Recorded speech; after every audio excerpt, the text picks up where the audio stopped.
Did you know that you've always held the power to your own healing deep within inside?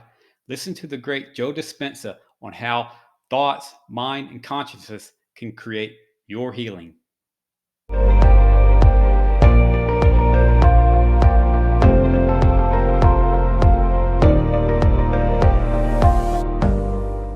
Hello, Vibe Tribe, and welcome to Mind Your Thoughts TV. I'm Mark Combs, your manifestation mentor, and every day we are shifting into a new mindset by minding our thoughts. I won't take up too much of your time today because I want you to hear this message from the great Dr. Joe Dispenza on how healing can take place if you actually mind your thoughts and take inventory of what you're thinking about. You want to get to a level of awareness to where you actually can come into a whole new person, a whole new being for yourself. And when that happens, you can feel whole, you can feel satisfied and happy, and then healing can take place. So without further ado, I want you to hear this message from the great Dr. Joe Dispenza. Take care out there. If you like this content and you haven't already, please subscribe, hit the notification bell for more videos just like this. And remember, whether you think you can or you can't, you're right. A new life, you'd have to change your personality, which means you'd have to start thinking about what you've been thinking about and change it. You'd have to become aware of your unconscious habits and behaviors and even what you say and modify them. And then you'd have to look at those emotions that keep you anchored to the past and decide if those emotions belong in your future. So most people try to create a new personal reality as the same personality, and it doesn't work. We literally have to become someone else. In other words, thoughts are the language of the brain, and feelings are the language of the body. And how you think and how you feel creates a state of being. So most people have experiences in their life that brand them emotionally. They feel fear, they feel anger, they feel bitterness, they feel frustration, they feel insecurity. And those emotions then become part of their identity. So once they think certain thoughts that turn on certain circuits in their brain that are equal to their insecurity, and then they feel insecure. The moment they feel insecure, they think more insecure thoughts, which makes more chemicals for them to feel insecure. And the repetition of that cycle over time conditions the body to subconsciously become the mind of insecurity. So then the person says, I am insecure. And whenever you say, I am anything, you're commanding your mind and body towards a destiny.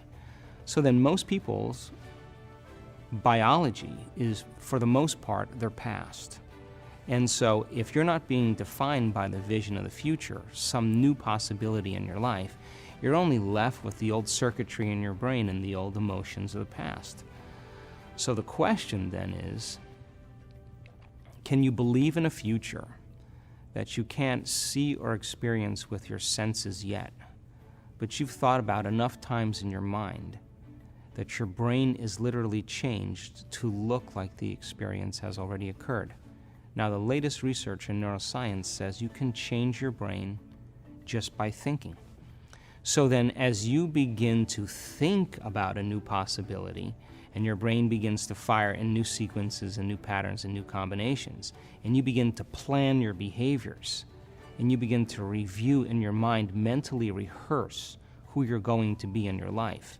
The mere action of mental rehearsal begins to install the neurological circuits in your brain. Now your brain is no longer a record of the past. Now it's in fact a map to the future.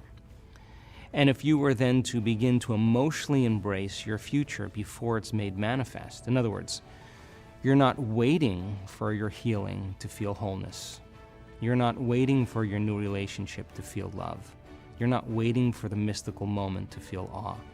You're not waiting for your success to feel empowered. That's the old model of reality of cause and effect. In other words, the materialist, the person who's waiting for their wealth to come to feel abundance, they're living by that model of cause and effect. But the quantum model is about causing an effect, which means you begin to experience your own worthiness and your abundance before it occurs. You have to feel wholeness in order for your healing to occur. We have to feel love for ourselves and love for life in order for us to have love in our life. And so then to instruct people how to teach their body emotionally how that future could feel like before it's made manifest, if they do it properly, their body as the unconscious mind begins to believe it's living in that future reality in the present moment. And they're beginning to signal new genes in new ways that begins to change their body to look like the event has already occurred. So the process of change in the meditative model requires unlearning and relearning. It requires breaking the habit of the old self and reinventing a new self. What we say in neuroscience, pruning synaptic connections and sprouting new connections, unfiring and unwiring and refiring and rewiring, unmemorizing emotions that are stored in the body and then reconditioning the body to a new mind and to a new emotion. No longer signaling the same genes in the same way, but signaling new genes in new ways. Beginning to pull your energy out of the past and beginning to invest your energy into the future. What we're teaching people how to do is not to pray to have their prayers answered, but to get up from their meditations as if their prayers are already answered. Because when they're combining that clear intention of their future with that elevated emotion, they're literally changing their energy, they're changing their brain chemistry, they're changing the way their brain works, they're changing their genetic expression, they're changing their chemistry. They're literally becoming somebody else. And over again, when people do this, it may take them months to turn their disease around. But over and over again, we've seen this. They come back to a certain level of awareness, and the disease is no longer there. And it's almost like the disease existed in the old personality. They're literally someone else. And we've seen it enough times now to know that people reach a certain point with themselves where they feel so whole. They feel so satisfied with who they are. They feel so happy with themselves and their lives that they could care less if they have the disease. And that's the moment it goes away over and over again. If this video helped you out in any way, please make sure to like, subscribe, hit that notification button so you can check out more videos just like these.